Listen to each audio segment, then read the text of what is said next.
tinin min sim ren chi nak na tele rat hai na den min hoa ren chi na chan pui tu le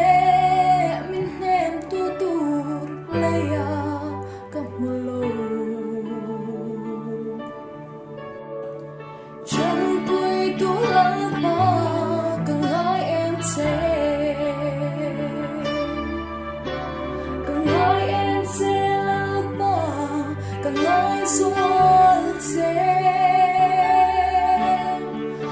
le a hian him na ka mu si lo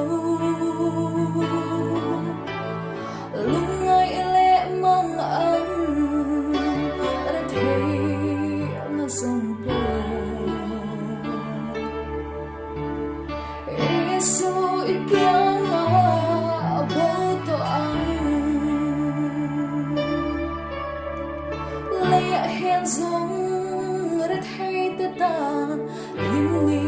om silo Million tele mero puiten lay him na parang tana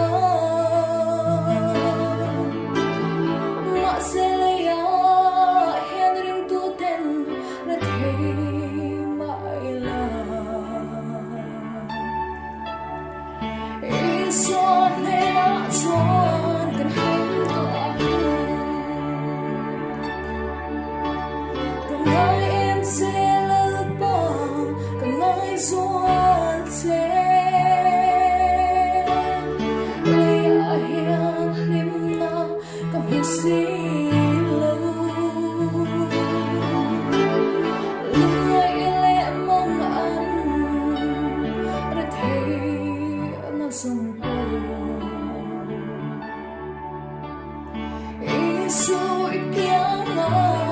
aboto ang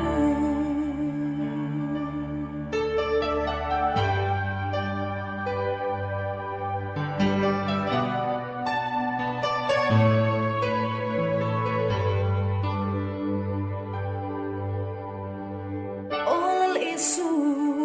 ilaw kalahon kan maghalal eme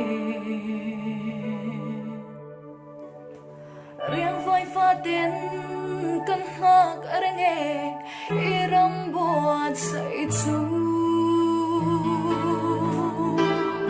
iram eng moy kan khen hong so hele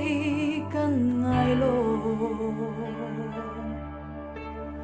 sa tuanin hamin kan len to a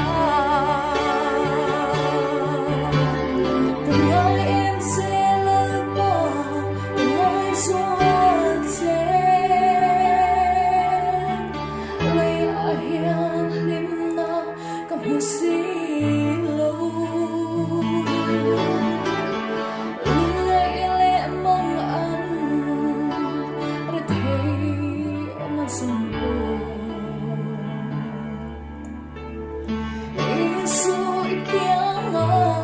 aboto ang Isu ikyanga